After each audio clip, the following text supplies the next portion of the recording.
Hello everyone and welcome to the Zelda Cast here on ZeldaDungeon.net. My name is Andy Spiteri, joined by my pal and yours, Allison Aletha. What's up, Al? How are you? How's your week? I'm good. How are you? I'm doing pretty good. Yeah, it's been a nice week, but today is kind of like gnarly for weather, so it's kind of Mm. like a little somber kind of vibe over here today. But that's okay. It's not snowing, hmm so I'll take that. Yeah.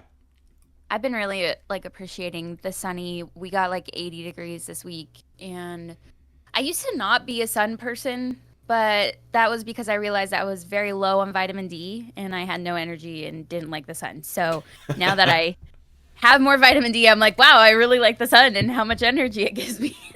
Uh, So I've been enjoying it and going out, and it's been glorious. Sam has been taking vitamin D pills actually Yeah, lately, I like do too. little vitamins, I guess is the word. Yeah. Um, yeah, to build those bone muscles back up, I Yeah, guess. and energy. I like a few years ago during the COVID times, my doctor was like, "You have the vitamin D levels of a corpse. You Damn. need to fix that." So Do corpses still have vitamin D running throughout I their? guess so, because apparently that was Okay. me. So yeah, I also supplement my vitamin D. So yeah, Ganondorf rising up from his slumber and my vitamin D is low. he's like, "Where's the sun?" No wonder he's so easily defeated by our hero. Um, well, last week well, actually a couple weeks ago now, we asked everybody for their questions about pretty much the last month of everything there. So we went and asked everybody for their questions, and we got so many questions that I had to call an audible last week, and we divided this into two. So we're back here to do the second half of our fan Q&A. But I do think that there's a couple pieces of business, Al, that I want to get to beforehand. Mm. And we will start Oh off. yeah, Yes, we yeah, have to. we Okay. have to. So, everybody, pre-orders for the Nintendo Switch 2 went live at midnight Eastern time, so 10 o'clock my time, 9 o'clock your time, Al. hmm But they went live on the 24th, so it's still the 23rd over for us. And my God, I'm struggling to think of a good word that's safe for podcasting here. But like, what a complete catastrophe that was. Like, that was just that was a dog's breakfast trying to pre-order a Switch 2 from anywhere. I don't know about you, Al. I had Costco open, I had Best Buy open, I had Walmart open. Amazon was not doing pre-orders, so that was not great. And like, I heard that in the States there was a queue system for Yes. Walmart, and I heard that worked pretty Walmart, well. Target, Best Buy. No, not Target, but Best Buy and Walmart. Yes. Okay, so in Canada there was no queue system for Walmart. There was for Best Buy. However, Best Buy didn't go live until like 8:15 the next day a.m. That's weird. Yeah, it Because they was. went live that night for us. Oh God, no! It was nothing was working for Best Buy. Walmart was like, it was just like, yeah, we have stock. Put it in your cart, and then you go to checkout, and like it's like, oh no, wait, we don't have stock. Costco is doing the same thing. GameStop wasn't taking pre-orders either on that night. It was just like the biggest freaking. I'm trying not to curse here, but it was it was just like, how in the year of our Lord 2025 is ordering a product online this much of a catastrophe? And to be honest, like, I don't know if it's the fault of any of those retailers or Nintendo or what. Like, I'm not really sure what could have been done better, but like, yeah, that was just a complete just schmoz from head to toe. Um, how was your experience on Wednesday night? I'll be honest. So Wednesday night we had a marathon meeting, and I was like, I was ready for bed, because you know those meetings, they're a little longer and make an important decision. So I was Yes. like ready for bed, but then I like saw like my phone was blowing up, and I was like, what is going on? And it was the Discord, and everybody was like, oh my God, I'm trying to get my and I was like, haha, f. I totally forgot. So I get up, get on my computer, And I'm in Walmart. I tried Target first. Target kicked me out. I'm in Walmart. I'm in Best Buy. I'm in the lines. And I'm talking between two different Discords. Ours with ZD and then also my local Pokemon Discord. Mm-hmm. And this guy, he's like, I got mine by just pressing the pre-order button a million times. So that's what I did, and I wound up getting mine through Walmart. There you So, go. I mean, it happened. I didn't have to stay up too late, thankfully. I feel really bad for you, the East Coast folks. I'm so sorry. And then in the morning, some people were like, yeah, I just logged in and bought mine. And then other people were like, no, I'm still having issues. So it was just like really weird. I don't know. I guess you just had to get in like at an opportune moment. I have no idea what was like, Yeah. I don't know. And I also don't know if it's the fault of the retailers because I like the line system. I still have hope that I'm going to get like an email from Nintendo in May saying, hey, here's your opportunity to pre-order with us. Isn't that the damnedest thing? By the way, I'm sorry to cut you off, Al, but like I was like, they must have just scrapped that because the whole tariff thing. But like then yeah, No, it's just like it's coming May the 8th, and I was like, what? yeah, Like why would this come yeah. after like the retailer pre-orders that any Joe Blow can can pre-order? Like why would that come after?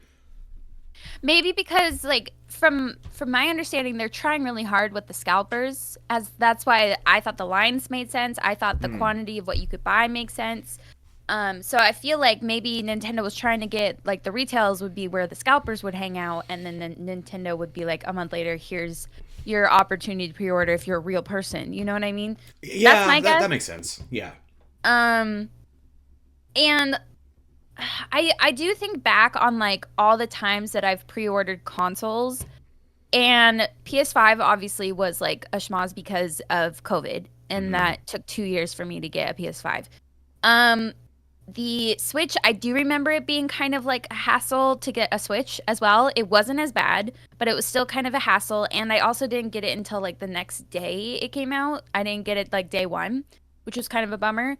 And then the last one I remember very specifically ordering was the Majora's Mask 3DS back in 2015 or late 2014, early 2015. Yeah. And it was such a like a hassle to get that. And then when I got it, and then like a few months later, Best Buy was like, "Oh, sorry, we like overestimated or underestimated the stock, and we're canceling your order." And they did that to so many people. Yeah. It was so disappointing. I never got that console. So yeah, it's kind of like one of those things where you know it's gonna be a hassle, but like yeah, it was still kind of a disaster. Oh my god, it was just a schmoz. I saw that too, and I don't know if this was just Canada or if it was Canada and the U.S., but Costco canceled basically every pre-orders the following day that they had. Wow, I didn't And even know Costco was doing it, so I didn't even look. well, actually, so Costco, the pre-orders went live like at least an hour early, maybe even 2 hours early. Wow. And I didn't, yeah, nobody was expecting it, so they were like, click, and then they had it. But then I think it got subsequently canceled. So it was just a mess. Like it was a mess. Yeah, and I wanted to on air shout out. So I went to bed that night without a Switch 2, and I was like, you know what, whatever. And this is what I was thinking at the time, and I still believe this to be true. I was like, I think this is just the initial rush. Yeah. I'm not really worried. I think that if you didn't pre-order a Switch 2, I think you're going to be fine. If you want one on day one, I think you're going to be fine. But so the following day on Thursday, I was still so my job doesn't allow me really to do stuff outside of my job while I'm doing it, right? So I was like, Sam, can you keep your eye open for me? And I got a link at some point in the day, and it was like your local GameStop checker or something like that, and it's like apparently 5 like GameStops by me had stock, and I was like, there's no way this is true. So I phoned one on my lunch, and I'm like, do you have Switch 2s? And they're like, yeah, we got like 30. And I was like, what? Whoa. And so my beautiful, amazing wife, who I cherish, is just like, I'm on my lunch, but I will go over to GameStop because it's not that far. It's like a 10-15 minute drive. She's like, I'll get one for you. And so I gave her my credit card, and she waited. It took about an hour. She had to wait in line for about an hour because they were doing like ticket system. But Yeah. like she came away. She's like, here you go, Switch 2. There we go. That was easy. Proving once again that physical is better than digital. But Yeah, but I mean, it scares me with that kind of stuff because you never know. And I wanted to point out, like, this isn't just a video game thing. This is like, so I'm also in the book community. I collect books, and like sometimes there's special editions for books at specific retailers. And this has been happening with books too, where they'll be like, yeah, Target is exclusive, but there's only like 7 books per store or 3 books per wondrous. store. And then so you call Target and they're like, yeah, we have books in stock. You get there and they're like, we're out, you know? Oh, So man. it's like it's an overall experience for if you collect things, if you like, Yeah. you know, Well, like it's even just like buying because it's concert tickets or scalpers and something. It's yeah, brutal. even like so Catherine was telling me how to get to like she was trying to get Gaga tickets for Seattle first and they were just gone. And then she managed to get New York. So like but like even still like that was so frustrating for her and like stressful. And I think of also when I booked for Disney and like they don't allow you to book out more than 30 days. So on that 30th day, you have to like get on at midnight to book all your like activities and stuff. And I'm like, that's so stressful. This is supposed to be a magical experience and I'm stressed out. You know? There you go. It I is- actually I gotta tell you something now. I ended up with 2 Switch 2s somehow. Oh, nice. I'm expecting I'm going to get 2 as well. I'm probably going to help somebody who isn't able to get their hands on one.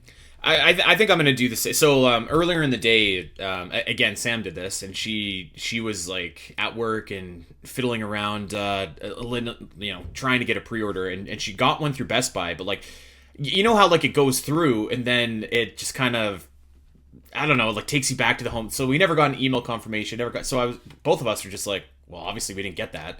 And then like 8 hours later, like Eric's just like, congrats on pre-ordering your Switch 2. And I was like, okay, well, that's fine. Weird. So I guess I have 2 coming. That's through Best Buy, you said? Yeah, through Best Buy, yeah. So Okay. I'll probably keep it and like sell it to someone, and obviously not sell it for any, like I'll sell it for Yeah, exactly no. what I paid for it. Yeah. Because I think like scalping is just the worst. Like, It is. It's so awful. Like even there were already eBay accounts for like $750, yeah, $800, brutal, like within 20 minutes of pre-orders. brutal. So stupid. I'm involved in like a local Facebook group where it's like in Calgary, like local video game collectors and all that kind of stuff, and I'm sure that there's probably some people that didn't get their Switch 2. So like if someone needs it, honestly, if someone gave me a really good sob story, I'd sell it to them for cheaper than what I paid. But well, don't tell them that. But I don't know. So or maybe I'll just cancel it. I don't know. We'll see. Yeah, if I was thinking if I got that invite from Nintendo, I'd probably get it just to see if like, you know, there's anybody who wasn't able to get their hands on one. Yeah. Well, there you go. That was a Switch 2 pre-order. We'd love to hear your horror stories over in Discord because it was a horror movie. That is undeniable. I wanted to quickly, Al, maybe not so quickly actually, do a little bit of shilling here off the top of the show, if I may. So yesterday, GUI fame of Flashback 64 fame and I got together and we recorded a double header. Actually, we recorded a virtual theater, of course, which is the podcast about video game movies and the stories that shape them. We just reviewed season 2 of Castlevania Nocturne. I thought we had a great episode. Season 2 of Castlevania was awesome. However, for anybody that doesn't know this, we have a Patreon, patreon.com/spnet, and the virtual theater tier is like by far the least, like, you know, membership wise, it's the least of the 3 options that we have. But I'm gonna put a pitch out there for everybody. We recorded what I might consider our best episode ever in Gu and I's almost 7 years of podcasting together. So we've been doing a series called Linkin Park Anthology, where we go album by album for Linkin Park and kind of trace their evolution, what we like, what we didn't like. We did the same thing for Green Day. We're actually doing the same thing for the Gorillaz next. But yesterday was the final episode, and it was it was a heavy episode, but it was about the passing of Chester Bennington. It was about Mike Shinoda's post-traumatic, the rebirth of Linkin Park and From Zero, and of course the introduction of Emily Armstrong as the new lead singer. And I thought that it was just a really exceptional 2 hours of podcasting that we did. it was a great episode. Linkin Park is my favorite band. They mean a lot to me, so that episode particularly was meant a lot to me. I thought that I thought it was a great episode, and so I wanted to shine some light on it and just say, like, number one, if you're a Linkin Park fan, $2 is going to get you like 7 episodes about all of their various albums and our thoughts and experiences with those albums. And then I think if you're just like a music fan, like these records or these episodes about these records are really cool, and like you can see where Green Day started, where they ended up. You can see where Linkin Park started, where they ended up. We talk about a lot of their B-sides and rarities and stuff like that. So like I thought that it was a really, really great episode. And I guess I'm campaigning out here to tell people that, hey, if you want, check it out, and it's cheap. It's $2, and that'll get you to the virtual tier, and you can have access to that. I mean, there's a ton of other stuff there as well. You can get your Captain N, you can get your commentaries, you can get your I don't know, a bunch of other stuff that we've done. So yeah, I thought that Linkin Park From Zero episode though was really fantastic. So and you know what, we did mention the Sonic movie, some of the backlash that we got about the Sonic movie, and I'm gonna say this right now. I take nothing back. I take nothing back. Are you talking about the original or the third one? The third one. Oh, okay. I've seen all 3 Sonic movies. That is wild to me. Really? I have. Considering your podcast? I mean, it's not wild considering my podcast, but like they would never be movies that I would watch. Like, and that's probably the glory of virtual theater, is like I'd never watch almost half of these movies, if not for this podcast. I would have watched Castlevania though, and Castlevania kicks ass. I'll say that for free. So yeah, Linkin Park Anthology. It's finished now, so go check it out. Oh, that's sweet. I'm proud of you guys. Yeah, it's a great episode, and I think Chester Bennington is just one of the great all-time talents, like, ever. And yeah, his loss is still just a monumental one, so we tried to pay him some respect on that show. So that being said, let's we've been talking for a while here, Al. Let's get into these questions, or we might have to make a part 3. Oh no, okay, let's do it. All right. Here we go. So we're going to start off right where we left off, and we're going to start off with Quigs. Do you think it's possible the Ancient Heroes aspect, or whoever it's based on from Tears of the Kingdom, will be a playable character?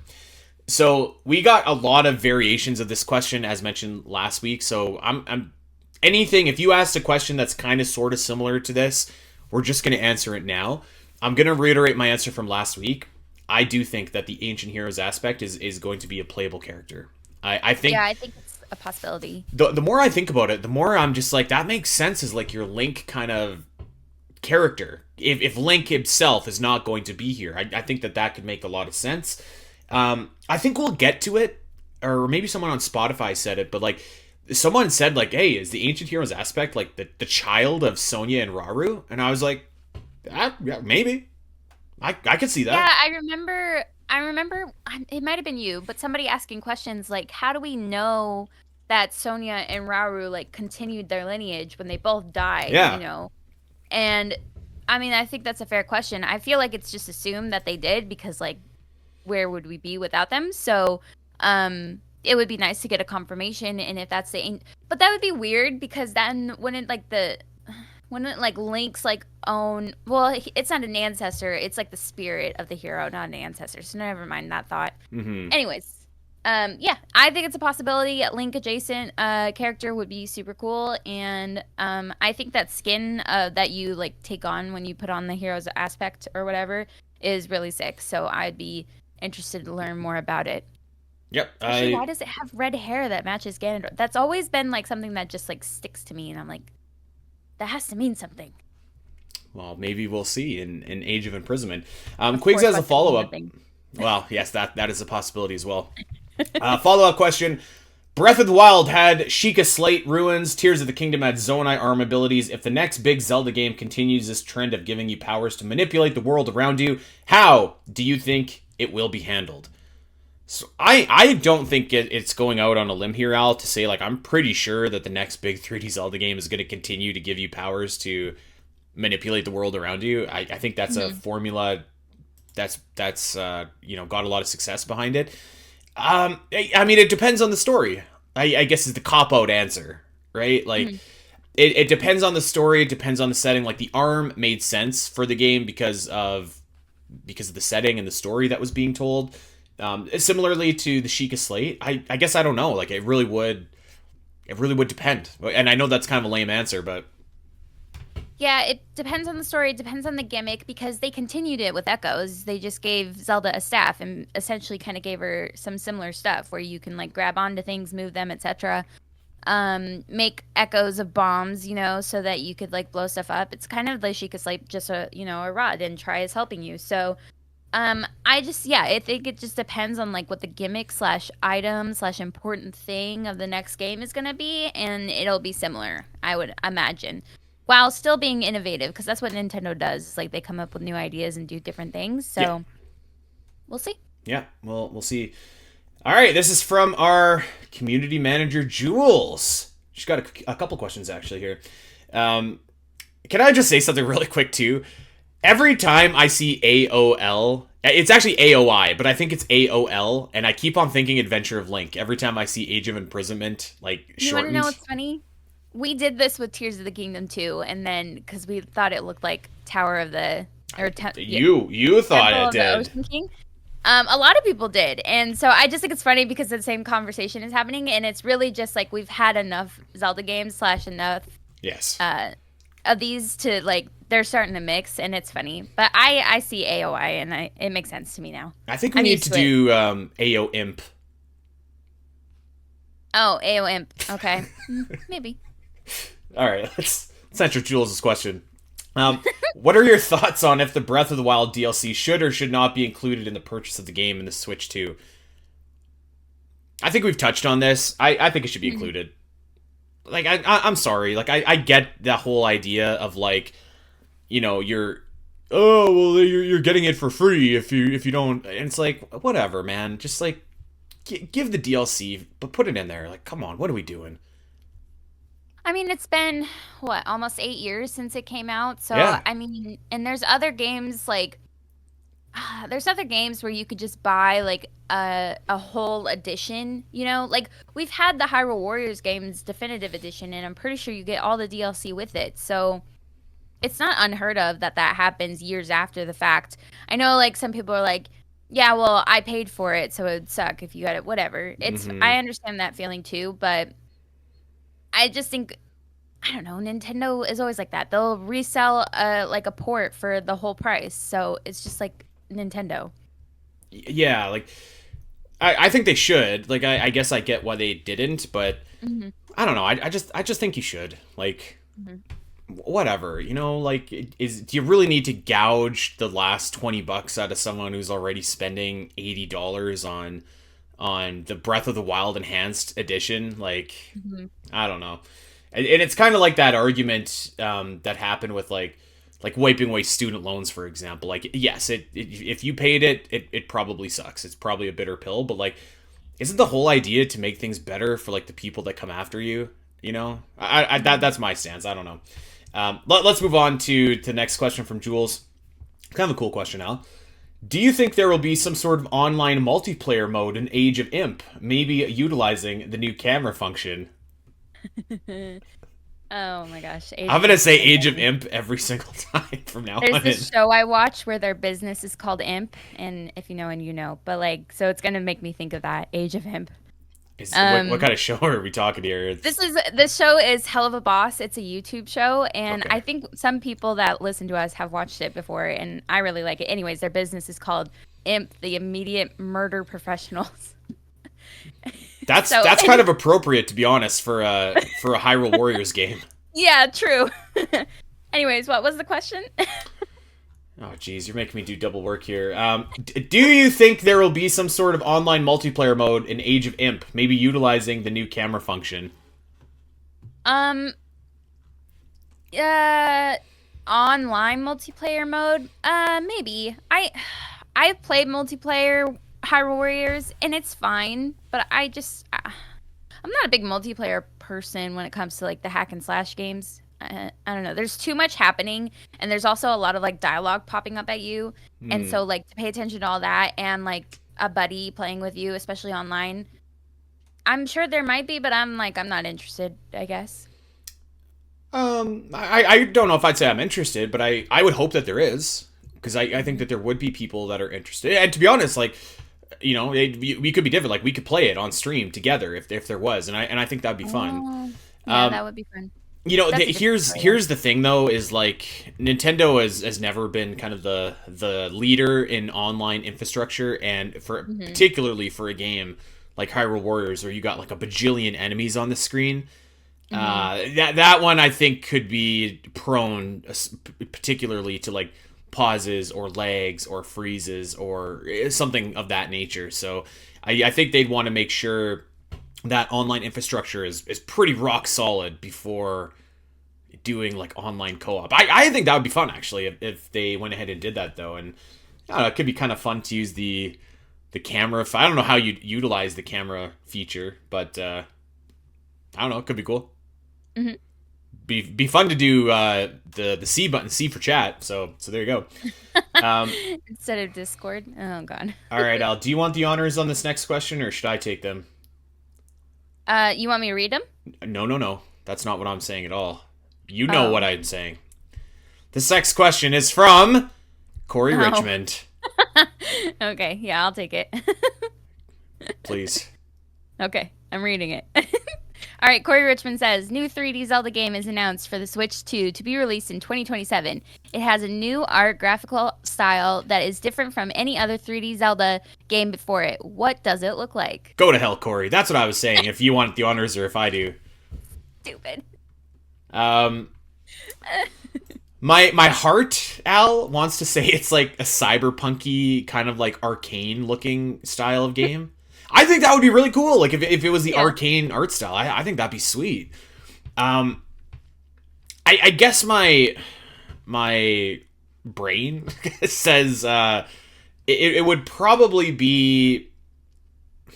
I guess because it's tough because like how do you differentiate the style between like Twilight Princess to Skyward Sword? Like they're obviously different, but like how do you define them? Like Twilight Princess is like the Burton style, the Skyward Sword's like the Impressionist painting style. Like it'd be hard to say without like seeing it, but I think that like an arcane style animation would be really slick. I think I don't think you want to do that Wii U like tech demo style. I've never been a fan of that. That's too realistic for me. Kind of takes away a little bit. I don't see them going like full Bloodborne either, like making it like very, very like kind of gothic realistic as well. So I don't know. What are your thoughts?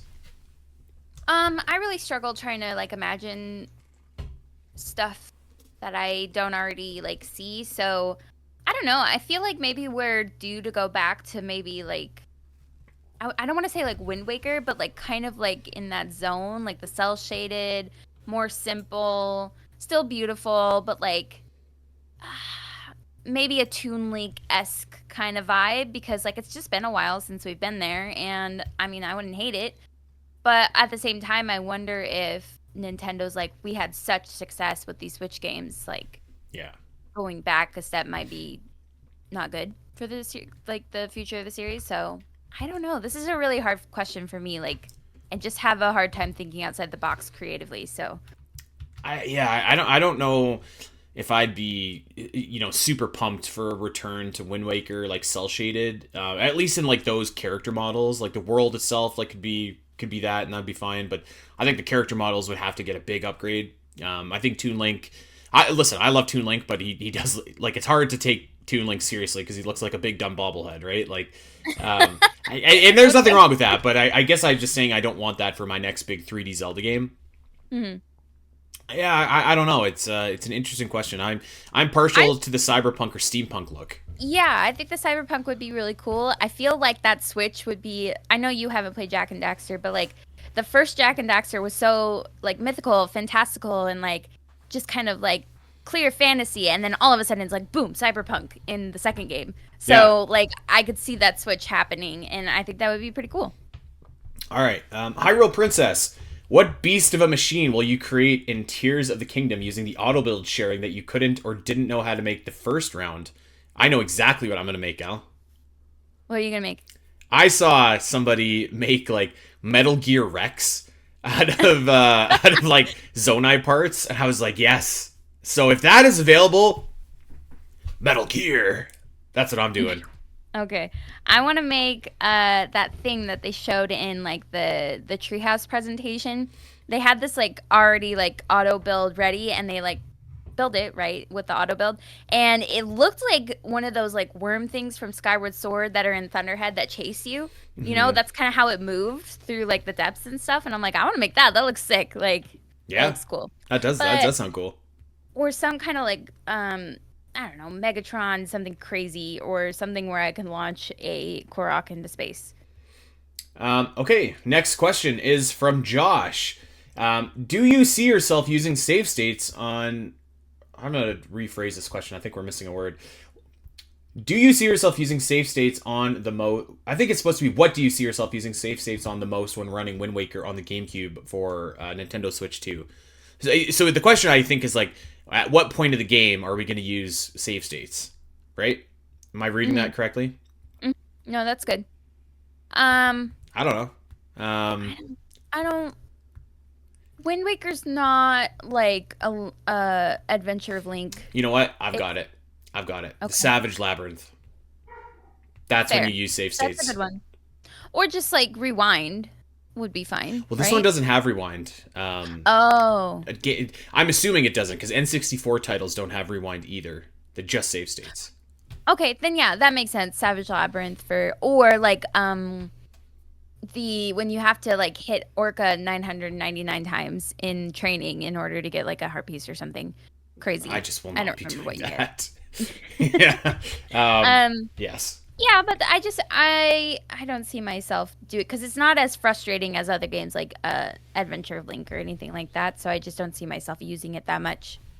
Yeah, we'll see. But I'm kind of with you. Like, I'll use it to like pause my game for sure. But yeah, I don't know. Okay, let's move on. What a question from our pal Metal Jack 98. What's your favorite format of optical disc? What does that even mean? I think it's like, do you like the small GameCube discs? Do you like CD-ROMs? Do you like the double-sided discs that you could burn on either side, Al? I had no idea what you're talking. I never did that. Oh, I burned. I actually still burned CDs up until a couple years ago because my 2004 Pontiac Sunfire only had a CD player inside. It did not have like any kind of like aux port or anything like that. Gotcha. Yeah, there's just I don't really understand the question if we're asking literally about this. I like the GameCube ones. Those were really cute and little dainty, tiny. I liked them. There you go. And the way they like clicked in too was like very satisfying. Yes, one of my favorite optical discs for sure. All right. What a weird question. Flair asks, do you think Age of Imp will adapt the arm abilities for every character like how the Sheikah runes were adapted in Age of Calamity? If so, how do you see them using the abilities in combat? So a quick, I guess, correction. The Sheikah abilities were implemented, but I believe they were really only implemented for Zelda, right? Yes. Yeah. Yeah, and I think it's going to be the same. I think the arm abilities are going to be Rauru's. Yeah, I agree. It's clearly his arm, so. Yeah. Now I think that like this is a little bit different because like I don't know how you use fuse in that scenario. Like maybe you can use it to make like a really strong attack, but it's not going to be like the same, I would imagine. Mm-hmm. I think Zelda is going to have oh my god, recall. I think that's going to be Zelda's. I don't know how you use Ascend either, actually. I could see that maybe, like, you just, like, spear your way, like, literally through an enemy, like Neo to Agent Smith in The Matrix. Like, that could be kind of cool. But, I mean, I think Ultra Hand will be like, the big one that maybe Rauru will use. Maybe Minoru will use Ultra Hand a lot as well, actually. Like, that would probably make sense for her. Mm-hmm. Yeah, I don't know. I guess we'll just have to see what they decide to do with that. I feel like the abilities in Breath of the Wild, they kind of all lent themselves pretty well to combat. Whereas Tears of the Kingdom, I feel like Recall is the one for me that like really lends itself to combat. The rest is more about like building or going through the ceiling. Yeah, so we'll see. We'll see. Okay, next question is from Delta Bolster. Do you think we might see how the royal family continues from Rauru and Sonia to Zelda. Aha, maybe that was a question. Maybe that was a question. I think it very well could be the ancient heroes aspect. I don't know. Yeah, again, I don't know either, because it hasn't, like, it was never confirmed in the game or anything, but, like, you just have to assume, because, like, Zelda wouldn't be there without them having children. So, you know? I just had a thought. I don't think we'll actually see the exact moment where the royal family continues on, if you know what I'm saying. Yeah, no. I think we'll see, like, no, like, maybe there'll be like a background shot. You know how they take her to, and she's like, this is Hyrule Castle, and maybe they're walking through Hyrule Castle, and there's a little bunch of baby Zonai running around. You know? Yes. Like, Yeah, that's not what I meant. I knew what you meant. I was trying to distract from what you meant. Yes, let's continue. The second part of this question, the new Tears of the Kingdom and Breath of the Wild Switch 2 editions will have more lore added through NSO app. Anything you might like to learn from that? Maybe a mention of Terrico or more of how Zelda's mother was. Yeah, I think like learning how Zelda's mother would be cool. Terrico, why not? Why not? Like for me, like I'm always the type of fan, like when there's a product that comes out, I'll use a Metroid reference here because I think this will be true for most people know what I'm talking about. Metroid Other M. Everybody knows that game is not like the most well-received game of all time, even if you're not a Metroid fan. Is that fair to say? Yeah, from what I've understood, because I've never played it, but from hearing you guys talk about it. So there's two trains of thought, and I'm always on the second train of thought. But the first is that you just ignore it, you pretend it never existed, and you just move on. Whereas the second train of thought is like you try and do stuff to like after the fact, like make it cooler or make it, you don't have, like redeem it almost a little bit. And so I guess I'm of that train of the thought with Terrico and Age of Calamity as well. Why not? Like my just try and make sense of the whole thing, Yeah. I don't know.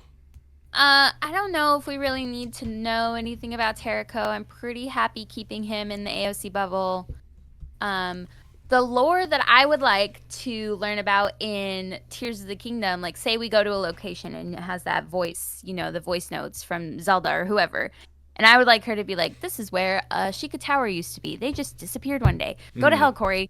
I want that information.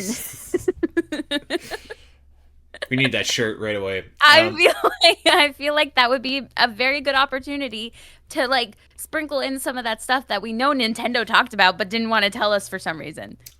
Yeah, I feel like that would be a good example of that. Like, this is what I think it's going to be. Like, I don't think we're going to get a lot of lore. I think it's going to be, like, more kind of character snippets, like nice little moments between, like, Taba and Tulin or whatever, right? Like, I think it's going to be more of that. Like, it'll be closer to memories than it will be to, like, lore itself. That's my thought. All right, let's move on. Majora Master has a couple of cool questions here, and they are all about an item dear to my heart here, Al. The Tingle Tuner. Oh, yeah. How do you think Nintendo will handle the Tingle Tuner from Wind Waker on NSO? Will it remain as a non-functional item in Link's inventory for the whole game? Will they replace it with some sort of online functionality like they did with the Tingle bottles in the HD version?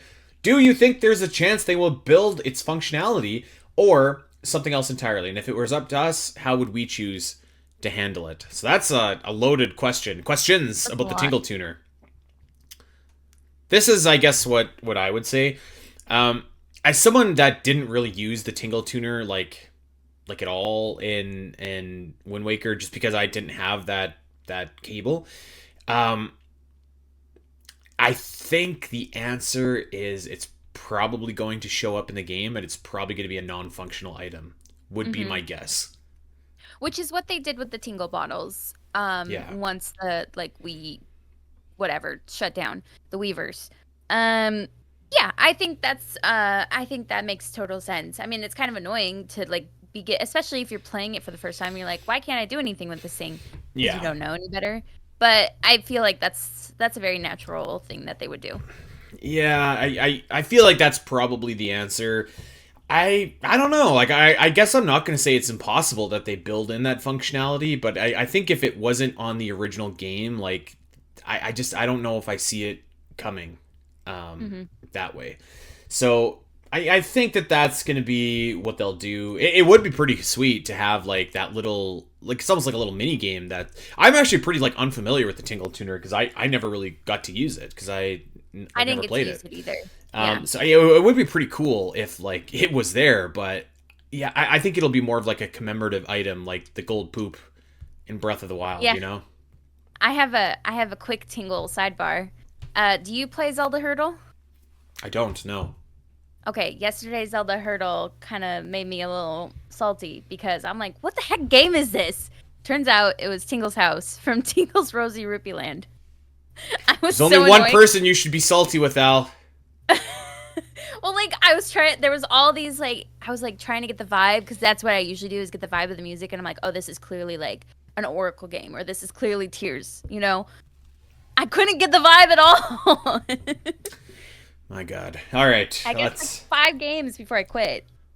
Well, that's too bad for you because I probably wouldn't have got that either, to be honest. I imagine you would have for Tingle's house. I feel like that would be obvious to somebody who's played the game.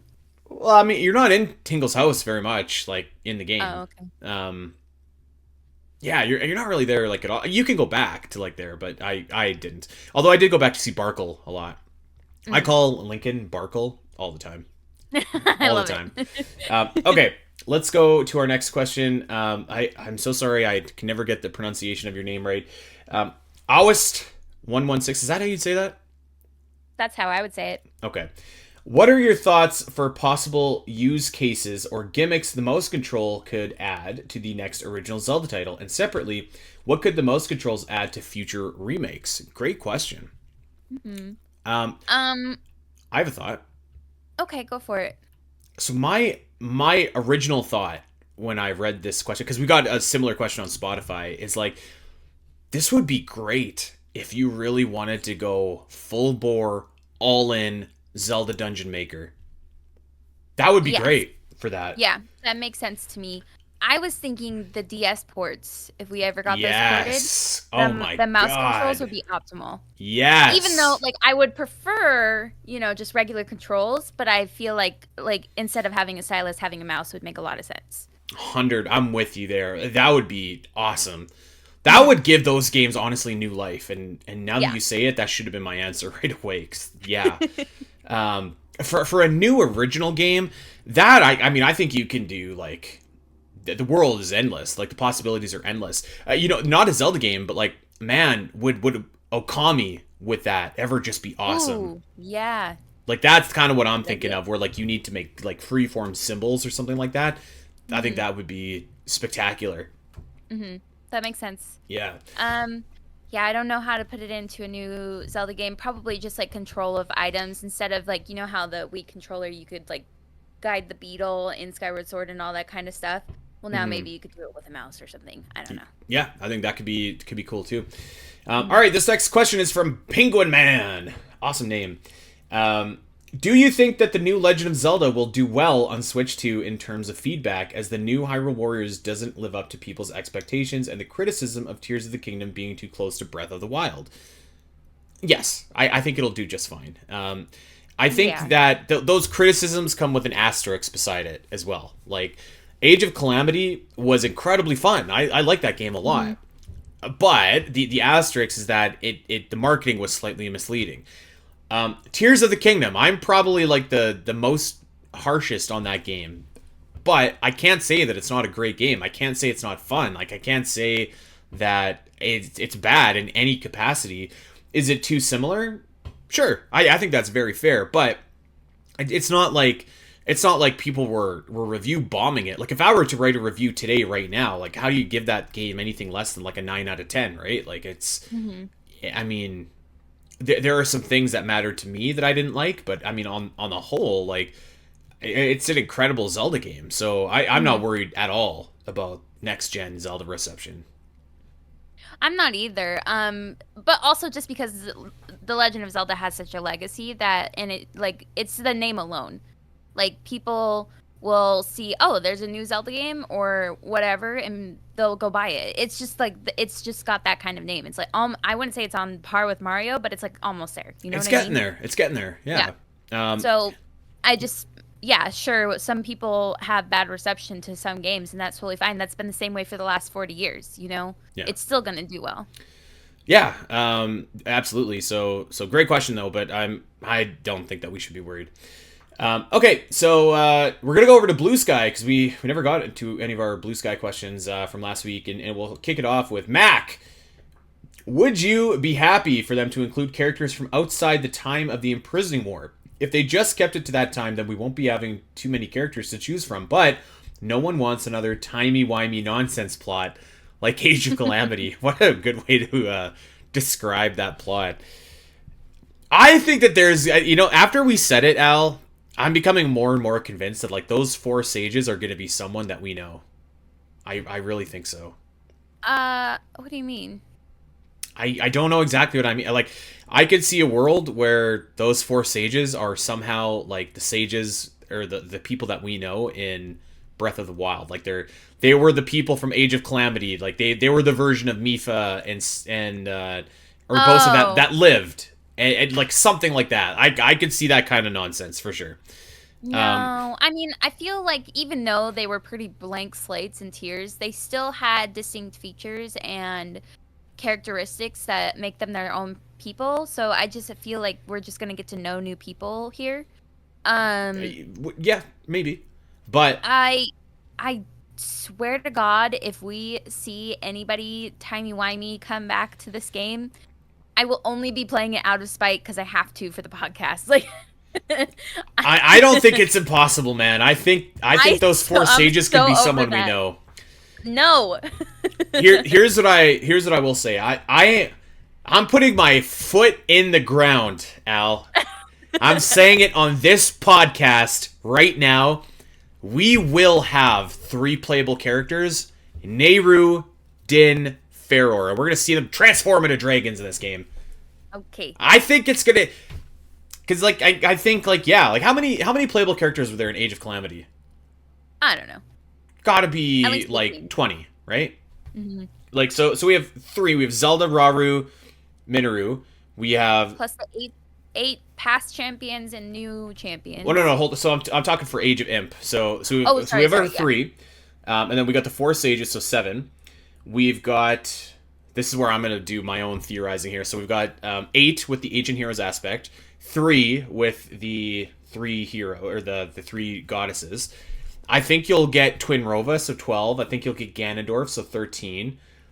I think let's just say, can we budget 4 for just like brand new characters? Yeah, I think there's gonna be new characters. It's like 15. So yeah, I was thinking like the Link adjacent, maybe like an Impa adjacent, unless that's Minoru, or like one of the weird tech people that are like Pyrrha and Robbie, somebody like that. Yeah. So I mean, unless that's Minoru too. We still need 5 characters to play as. I don't know if we're gonna get up to 20. Well, like yeah, I think the name of the game for like a game like this is like you want variety. Like if you're, because like the criticism about these Warriors games is like you just hack and slash and slash and hack and slash and blah, blah, blah, like until it's just like, oh my god, I'm just doing the same thing over and over again. The only thing that really makes it engaging is you have the variety of all your different playable characters. So like I think you need like a couple of, some spice. I get that. I get what you mean, but I'll be honest, if I wasn't forced to by the story to play as some of those characters, I would never touch them. Like, it just wouldn't happen. Well, I would sure, but like for everyone else, you know what I'm saying? I don't know if there's really anybody who's like, I'm just gonna play as Terraco today because I feel like it. I did that. I don't get that feeling. Well, think beyond. Think for the masses here. Like I feel like you want playable characters, like lots of them. Fair. I think like, I don't know, man. I think if you got like 8 to 10 just like brand new playable characters and more, like if the 4 sages are indeed just like new characters, like that's a lot of new people to put in there. So. Mm-hmm. We'll see. But I mean, I guess on the other hand, they've already done Riju and Sidon and those guys in the last game. So yeah, like, they've done all 8 of them. Yeah. So I'd be interested to see. I don't know if we're gonna see like them in human form, but I'd be excited to see them in dragon form do kind of some special power. The three dragons. I think that would be cool. Or if like Zelda does any kind of dragon stuff, that would be cool. Yeah, maybe there's like a point where you have like Zelda transform as a dragon, and that's a playable character. I don't know. You know There's just what? crazy stuff that could happen. If we get at any point before January or February, whenever this game releases, if we get confirmation that the three goddesses are in this game, I'm gonna start off this podcast. I'm gonna play Roman Reigns' entrance music. I'm gonna take like 10 minutes walking up, just like Roman does to the podcast, and I'm gonna put my ones in the air, and I'm gonna be like, "Acknowledge me for getting that right." That's what I'm gonna do. Okay. As God is my witness, this will happen. I thought you were about to initiate another bet, and I was like, no. I always lose. No, I can't. I will eat my hat. Yes, I can't win any more bets against you, Al. I can't do it to you. Okay. Okay. Next question. This is from Ewan. Hey guys, I wanted to ask 2 questions. Firstly, I'm hoping to write a Zelda book, and I'm struggling for a title. Any ideas? Secondly, do you think Zelda's transformation into the Light Dragon should have been more intense? Example, we should have seen more of the transformation than her eyes change. Let's answer that backwards here, Al. I thought that the transformation to the Light Dragon was really great, actually, and it's kind of one of those things where you want. It's kind of like less is more in that instance, because like you know, obviously it's like a grotesque transformation. So I think that this is like one that you can like kind of leave to the imagination and be like, man, that must have been painful. It must have been brutal. Yeah, I think that was done pretty well, and yeah. Yes, I thought that was. We've talked about it before, where it was like so easily like predictable that was going to happen because of the language of the cutscenes, and that's fine. But when it happened, I was still like flabbergasted. I was still taken aback, and it was the same when Ganondorf did it. Like I was still like, obviously that was going to happen, but I was still just like, oh my god, I can't believe that happened, you know? And it was, for me, I thought it was plenty intense. I thought you could see the pain in her eyes just by the eyes transforming. Like, I don't know. I thought that it was spectacular. It still gives me goosebumps just thinking about it. So yeah, that was a great moment. No, I thought it was fine.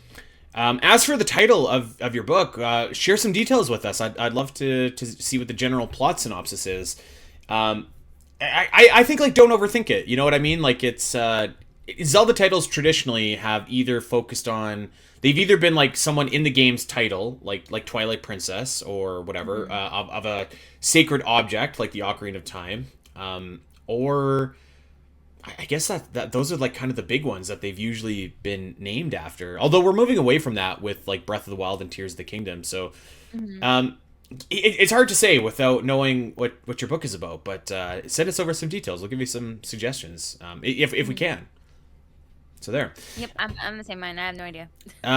Okay, let's go over to Spotify here. I'll cover from you while I find these comments. We got, by the way, we got like a ton of questions and comments on Spotify. So thank you for everybody for announcing that, or for doing that for us. That's really awesome. Yeah. Okay, here we go.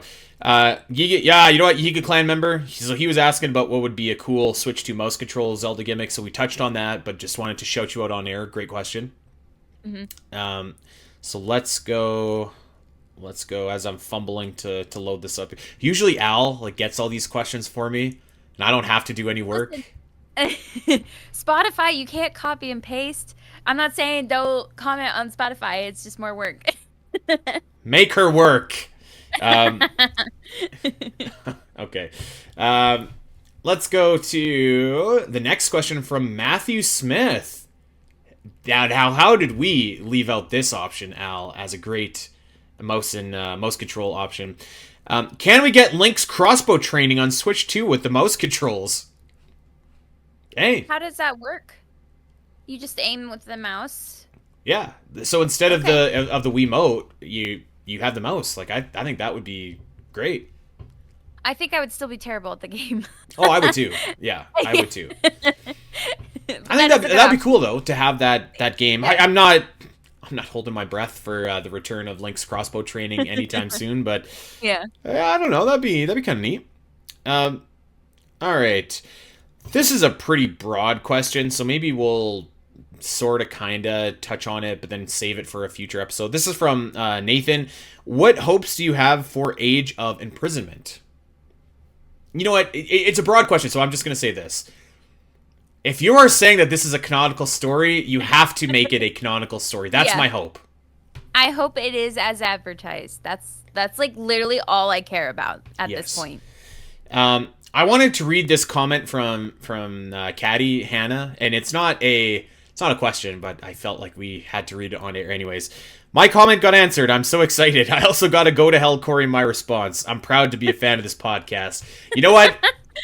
We're happy to have you as well. And one more time for good luck. Go to hell, Corey. Oh my god, there's been like 4 of those this one episode. Actually, there's only been 3, but now you're legally obligated to say it again to bring us up to 4. No, it has to be worth it for me. I have to mean it. Wasn't Corey arguing with you about Beetle for like multiple hours the other day in Discord? Multiple hours. I don't know if it was multiple hours, but he was just saying he's gonna like Beetle out of spite, and I think that's goofy. So go to hell, Corey. Thank you. Okay, moving on. Let's go. Next question is from Kai. Hey guys, there's obviously some Mario Kart 9 characters they haven't shown us yet. Which Zelda game characters are you hoping for, and which Hyrule-themed course would you like to see? Imagine if they did a Sky Islands one. That would be I just thought wicked. That would be wicked. Like the main Sky Island, if you like bounce around to, but because it like Cloud Tops is a thing, so why not? I think that's totally possible. I think like even the Temple of Time from Tears of the Kingdom, like that'd be a great track. Like you, especially with like the rail cart that they have there. I think that'd be really. That's a great pick, actually, for a track. Like, the thing about Zelda is, like, there's so... This is kind of why... So, Doom and I, over on Omega Metroid, Doom is, like, a massive Mario Kart fan. I can't say that I am. I'm, like, a passive Mario Kart fan. But Doom is... Like, that's his jam. And so, I was kind of just like, they should just make it Nintendo Kart. Like, just put in all these characters. Because, I mean, like, you look at the roster now, it's ridiculous. Your playable characters include such Mario greats as... Goomba, Piranha Plant, the cow. Fish, Cow. Like I'm so you can't tell me that these characters would be better than having like Captain Olimar or a Fire Emblem character or Samus or multiple Zelda characters. Like I think you make Nintendo cards. And maybe they could do both, actually. But anyways, so the point of that was, like, there's so many cool tracks that you could potentially do. It's like Smash Bros. Like, there's so many cool stages that you could do. It's like the world is endless. I do think that there will be a Zelda character, probably as DLC, I would imagine. I mean, obviously, like, I think Link is coming back. I think, like, if you've been in Mario Kart before, like Link and the Inklings and Isabelle, you're probably coming back, would be my guess. Yeah. I would like to see Zelda and Ganondorf as raceable characters. I feel like that makes sense to counterbalance your Peaches and your Bowsers. Anybody else? I feel like I can't pick anybody specifically because it's like it's like Smash Bros. Where it's like there's so many characters I would want in it that I would feel bad if I chose anybody other than the main 3. Yeah, I mean, fair. Like Zelda for sure, I feel like. Yeah, Zelda. Ganondorf, I could be like, okay, whatever. But like Zelda, I mean, yeah, that's got to happen. This is a question for Allison. It's from Solid Me Boy. Why does Andy hate Ilya so much? 'Cause she's bland and she yells at Link for no reason and she doesn't do a whole lot and she's ugly. Not like, ugly, but the game like design. Twilight Princess ugly. Twilight Princess ugly, yes. Yeah. And you know what the other thing is too, Al?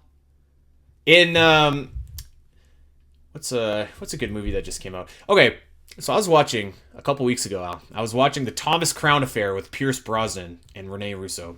Okay? Those guys in that movie just have like smoldering chemistry. They are just like so good on screen together. You know what is the absolute like antithesis of smoldering chemistry? Is whatever the hell Link and Ilya have in Twilight Princess. That like it is just so god awful between those two. Like I don't know. It is just it's she's not good. She's not good. That's all I'm gonna say. I'm sure everybody gets the point. All right, let's move on here. And here we go. The Legend of Zelda Minish Cap Superfan. All right. What game will you definitively rank next? I would do The Adventure of Link. And for reference, he says he doesn't like that game. That's going to happen at some point. I will say that. It has to. I don't want it. Give the people what they want, Al. I don't want it to happen. You know what? Screw it. Let's make that happen, because then I could just give it all ones. You know what? That is your prerogative. If you do the crime, you do the. That's not how that works at all. But you know what I'm trying to say. If you do the time, you do the crime of giving it all ones. Oh my gosh. You're so funny. Sorry. Sometimes Andy does these jokes and I never laugh at them, and then he like just waits until I do. I'm sorry. Haha, you're so funny. That's all I need. That's all I need, Al. Come on. And then I feel bad later, and I'm like, I should have just laughed. I'm such a jerk. You should have just left it as like stone cold silence, like just 8 seconds of miserable podcast silence where nobody says anything. I usually just uncomfortably move on. Yeah, just long pregnant pauses here. That's what we're all about. Okay, we'll definitely at some point definitely bring that one. I don't know if it's going to be the next one. Apparently we haven't done Breath of the Wild. For me, Breath of the Wild feels like it should be the last one. Almost. Okay. You know? What we did we definitively rank Tears of the Kingdom? Yes. I think we did. Right after we were done with our whole overhaul with it. Yep. Yeah, and we'll probably do the same thing for Age of Imprisonment when it comes out as well. Is like definitively rank it right there. Yeah, I don't know. Maybe it could be Age of Imprisonment. There it is again. Maybe it could be Adventure of Link. Oh boy. Okay, I think we only have a couple left here, so let's just blitz through them here, Al. Okay, I lied. There's more than a couple left. Okay, this is from Phoenix0638. What are some mechanics from other Zelda games and other games in general that you would like to see in the next big Zelda game? And could you maybe see a crossover with another game franchise such as Mario and the Rabbids? You know what? If you go to zeldadungeon.net and you search for Zelda and Rabbids, you will find an article written by yours truly explaining how that game could be absolutely awesome. And I still believe that. I think it could be. Yeah. Other, like, I guess, like, to me, Zelda is a little bit more of, like, a, generally speaking, like, for the next big 3D Zelda game, like, a little bit more of a serious affair where you don't want to cross over, so to speak. I think if you're in that Toon, like, Zelda world, like, you can get away with that a little bit more, but not necessarily for, like the big 3D Zelda games, I guess. I don't know. What do you think about some other mechanics that we could put in? It's tough, like, to think of it off the top of your head without, like, seeing it and knowing what the game could be. Are we specifically talking about other game mechanics or other Zelda game mechanics? I guess he said from older Zelda games, yeah. Okay. I'd love to see, it doesn't have to be like it was in the original game, but I'd love to see season manipulation come back. I thought that was a lot of fun. Yeah. Clearly with Breath of the Wild and Tears, we would just go to different regions, there'd be different seasons and all that kind of stuff. But I just thought it was really fun how you could, like, manipulate the world to do what you wanted to do based on what season it was. I think that would be really cool if something of that nature came back. And like I said, you don't have to do it exactly the same way, do it new. Mm-hmm. But, I mean, we've seen time travel come back over and over in different ways. So I just think that would be really fun. Yeah, and that was actually kind of my original thought was, like, season manipulation, but then you kind of said, like, my thought is, like, well, you have all these different regions, so maybe I'll go and harken back to, like, Majora's Mask, where you can transform into different forms that will let you traverse the world better, and maybe that could be your 4 abilities, kind of, right? Like, you shout out to Majora's Mask is 25 today. Wow. Isn't that nuts? That is Didn't wild. we do a 20th anniversary? We did. Yes, we did. Wow, I can't believe that was 5 years ago.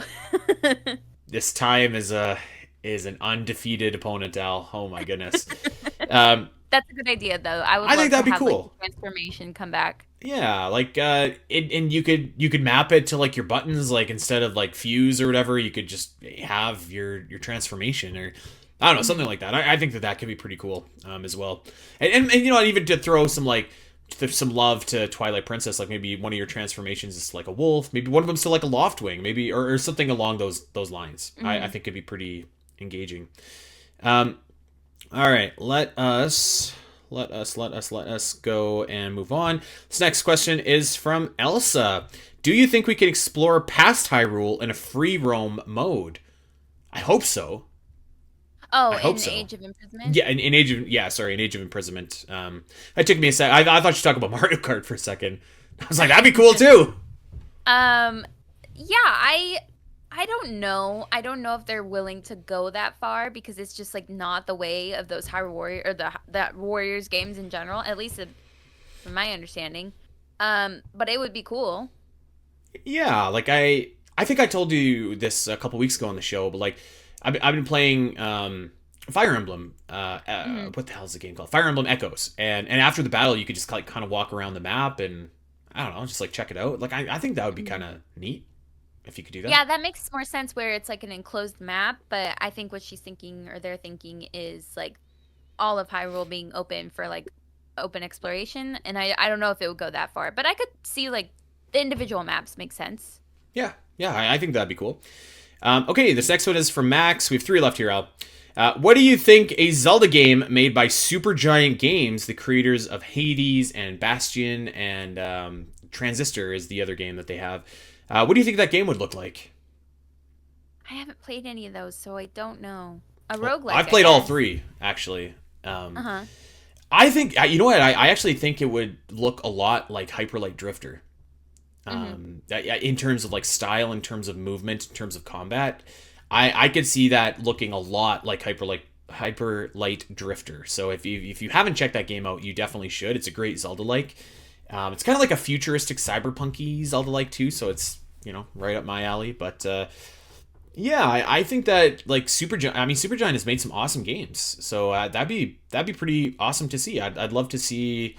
Maybe what they could cook up in terms of like a roguelike or what they could cook up in terms of like an action game. I think that'd be cool, but it would certainly be more like combat focused, I think, than your average Zelda game would be, just based on what I've played from them in the past. So, but I think that it would be great. Like all of their games are really great. Like they're a great studio. So I'd be excited for whatever it was. Okay. But yes, Hyper Light Drifter, great game. You should check it out if you haven't. Okay, this next question is from Virtue Al. Oracle of Ages and Seasons remake when? We already had one for Link's Awakening. Welcome to the last 5 years of this podcast. Yeah, I was going to say, like, we've been trying to talk about this forever.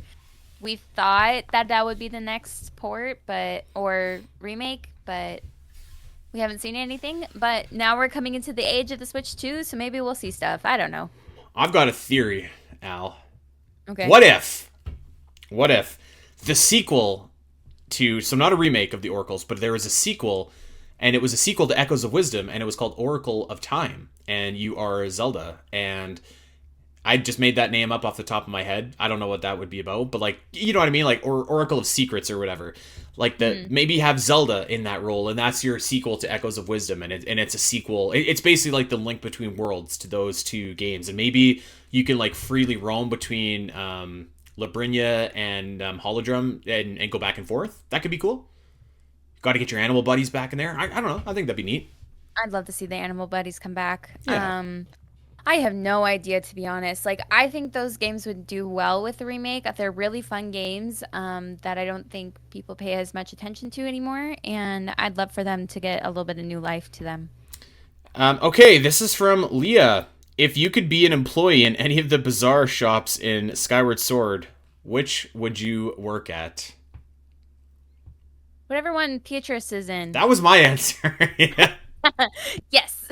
Like, she's so bored too. Like, and then I would just have my phone and be on my phone, or have my Switch 2 and be like, "Fine, I'll take your junk. Like, put it on the counter and go away."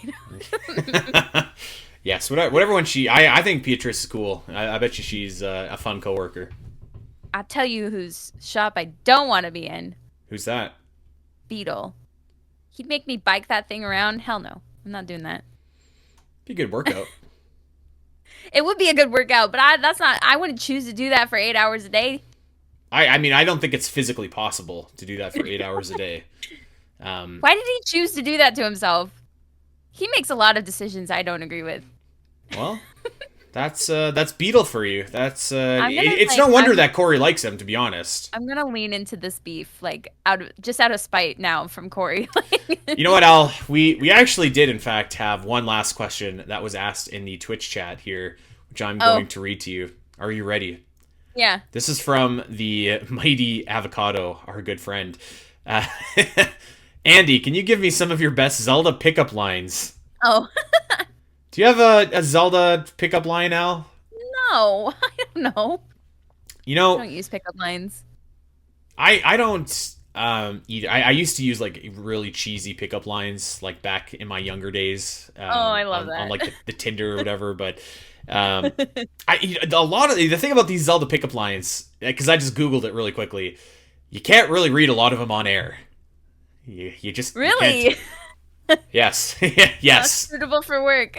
No, not at all. I will say this though. I have upstairs a Valentine, and there's 4 of them, and they're the Zelda Valentine that I gave to Sam. Gotta be 5 years ago now, and they have some cute little messages and stuff on them, and all that kind of stuff. It's like, here's the key to my heart, or like, you're the final missing piece, and it has the heart pieces or whatever.